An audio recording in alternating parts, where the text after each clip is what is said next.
नमस्कार दोस्तों, हमारे चैनल ए बी क्लासेस में आपका स्वागत है।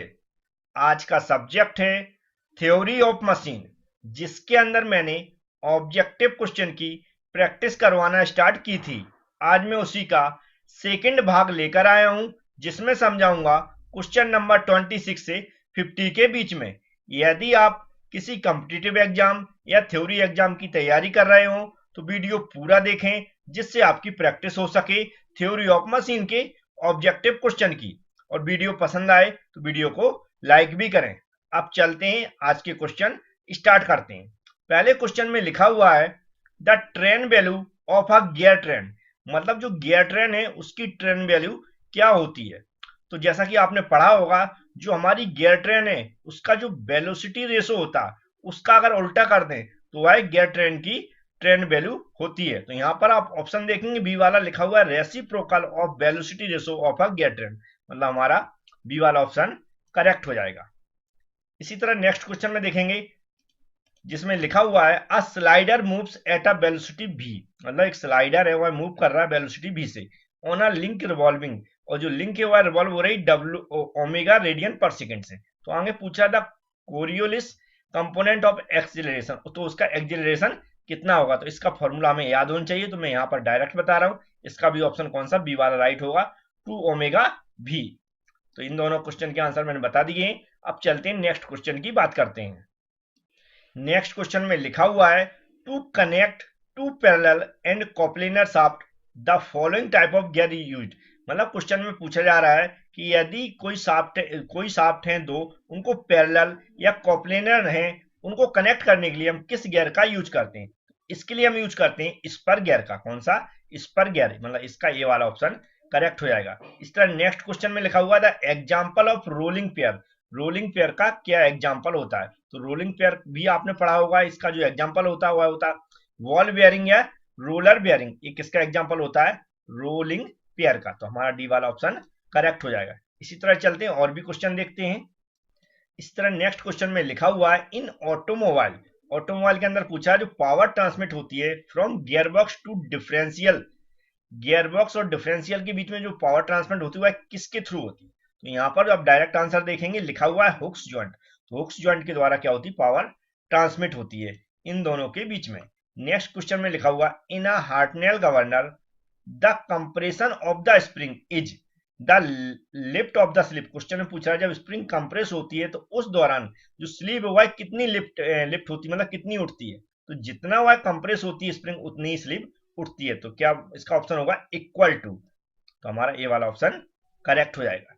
नेक्स्ट क्वेश्चन में लिखा हुआ the radial distance from the top of the tooth to the bottom of the tooth in meshing gear, जब दो गियर मेस करते हैं मतलब आपस में ऐसे जुड़ते हैं, तो जो टूथ का टॉप है और उसका क्या होता है बॉटम, उनके बीच की डिस्टेंस क्या कहलाती है। तो यह कहलाती है क्लियरेंस। क्या कहलाती है, क्लियरेंस। उनके बीच में जो गैप बचता है दोनों के बीच में वह क्या होता है, क्लियरेंस। इस तरह तीनों क्वेश्चन के आंसर मैंने बता दिए। अब चलते हैं नेक्स्ट क्वेश्चन की बात करते हैं। नेक्स्ट क्वेश्चन में लिखा हुआ है flexible coupling is used, flexible coupling का यूज किया जाता है और क्यों किया जाता है, क्वेश्चन में पूछा गया। तो इसका यूज किया जाता है जो शॉक ट्रांसमिशन है उसको रोकने के लिए, और जो हमारे स्ट्रेस डेवलप होते हैं उनको इलिमिनेट करने के लिए। तो हमारा कौन सा होता है, डी वाला ऑप्शन करेक्ट हो जाएगा। इस तरह नेक्स्ट क्वेश्चन में लिखा है in its simplest form a cam mechanism, जो कैम मैकेनिज्म होता है वह कितनी नंबर ऑफ लिंक से बना रहता है, सिंपल अगर उसका मैकेनिज्म है तो यह बना रहता है 3 लिंक से। तो हमारा कौन सा, सी वाला ऑप्शन करेक्ट हो जाएगा। याद रखें ये क्वेश्चन आंसर है, आप प्रैक्टिस करें इनकी जिस तरह मैं बता रहा हूँ। ठीक है, यहाँ पर ज्यादा क्योंकि थ्योरी ऑलरेडी मैं पढ़ा चुका हूँ, यदि आप वह देखना चाहते हैं तो थ्योरी ऑफ मशीन के नाम से हमने प्लेलिस्ट बना रखी है, उसमें जाके इसकी कंप्लीट थ्योरी पढ़ सकते हैं। यहाँ पर सिर्फ हम ऑब्जेक्टिव क्वेश्चन आंसर की प्रैक्टिस करवा रहे हैं, जिससे आप थोड़ा सा 5 से 10 मिनट में आप ज्यादा से ज्यादा क्वेश्चन प्रैक्टिस कर सकें। इस तरह चलते हैं और भी इस तरह के क्वेश्चन देख लेते हैं। इस तरह नेक्स्ट क्वेश्चन में लिखा हुआ है the steering of a ship means, जो steering of a ship means क्या मतलब होता है, इसका मतलब होता है turning of a complete ship. जो टर्निंग होती है शिप की जब आगे की ओर बढ़ता है तो कर्व टुवार्ड्स कैसे ना राइट और लेफ्ट की ओर जो क्या होता है वह कर्व में मुड़ता है। ठीक है, कब, जब आगे की ओर बढ़ता है। तो यह होता है स्टीयरिंग ऑफ शिप मींस। हमारा बी वाला ऑप्शन करेक्ट हो जाएगा। सर नेक्स्ट क्वेश्चन में लिखा था लीन डायग्राम इज यूज्ड व्हेन, जब लीन डायग्राम का यूज कब किया जाता है और क्यों किया जाता है। तो यह किया जाता है हमारा क्या होता है, जो क्रैंक है उसकी यूनिफॉर्म एंगुलर वेलोसिटी के लिए। तो यहाँ पर जो ए ऑप्शन में लिखा हुआ तो इसका भी ए ऑप्शन करेक्ट हो जाएगा। इन दोनों क्वेश्चन की भी आंसर आपको मिल गए होंगे। और चलते हैं इसी तरह के क्वेश्चन देखते हैं। नेक्स्ट क्वेश्चन में लिखा हुआ है any point on a link connecting double slider crank chain will trace. मतलब जो डबल स्लाइडर क्रैंक चेन है, अगर उसकी किसी भी लिंक को पकड़ के अपन किसी पॉइंट के अबाउट घुमाते हैं तो वह किस टाइप का वहां पर हमारे इमेज क्रिएट होता है, वह बनाता है इलिप्स टाइप का। कौन सा? इलिप्स टाइप का। हमारा कौन सा? सी वाला ऑप्शन करेक्ट हो जाएगा। इस तरह नेक्स्ट क्वेश्चन लिखा the method of obtaining different mechanism bye fixing in turn different links in a kinetic chain. अगर कोई मैकेनिज्म है, अगर उसकी हम अलग अलग लिंक फिक्स करके अलग अलग मैकेनिज्म प्राप्त कर रहे हैं तो वह क्या कहलाता है? वह कहलाता है इन्वर्जन। क्या कहलाता है? इन्वर्जन। हमारा सी वाला ऑप्शन करेक्ट हो जाएगा। इस तरह नेक्स्ट क्वेश्चन में लिखा in a radial cam the follower moves. Radial cam में फॉलोअर मूव्स कैसे होता है? तो यह होता है in a direction perpendicular to cam, cam axis के परपेंडिकुलर दिशा में। तो हमारा कौन सा? ए वाला ऑप्शन करेक्ट हो जाएगा। इन तीनों क्वेश्चन के भी आंसर आपको मिल गए होंगे। अब और क्वेश्चन की बात करते हैं। नेक्स्ट क्वेश्चन में लिखा हुआ है when the sleeve of a porter governor moves downward.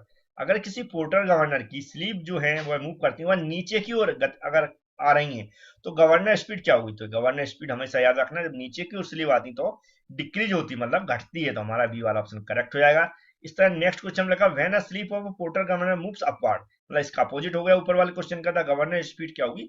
Increase होगी। जब इसमें डाउनवर्ड आएगी तो डिक्रीज होगी, और ऊपर की ओर जाएगी तो इंक्रीज होगी। हमारा ए वाला ऑप्शन करेक्ट हो जाएगा। नेक्स्ट क्वेश्चन लिखा था acceleration of the particle moving with simple harmonic motion at the mean position. तो क्या होगा? जो मीन पोजीशन पे होगी acceleration of the particle moving with a simple harmonic motion से अगर मूव कर रहा तो उसका एक्सिलरेशन क्या होगा? मीन पोजीशन पर क्या होगा? जीरो होता है। क्या होता है? जीरो होता है। हमारा ए वाला ऑप्शन करेक्ट हो जाएगा। इस तरह इन तीनों क्वेश्चन के भी आंसर आपको मिल चुके होंगे। चलते हैं और भी क्वेश्चन देखते हैं। नेक्स्ट क्वेश्चन में लिखा हुआ द वेलोसिटी, यहाँ पर वेलोसिटी की बात कर रहा है, याद रखें। The velocity of a body moving with simple harmonic motion is at the mean speed. अगर सिंपल हार्मोनिक मोशन है किसी बॉडी में तो उसकी जो वेलोसिटी के बारे में पूछ रहा है मीन स्पीड पर क्या होगी? तो यह होती है मैक्सिमम। क्या होती है?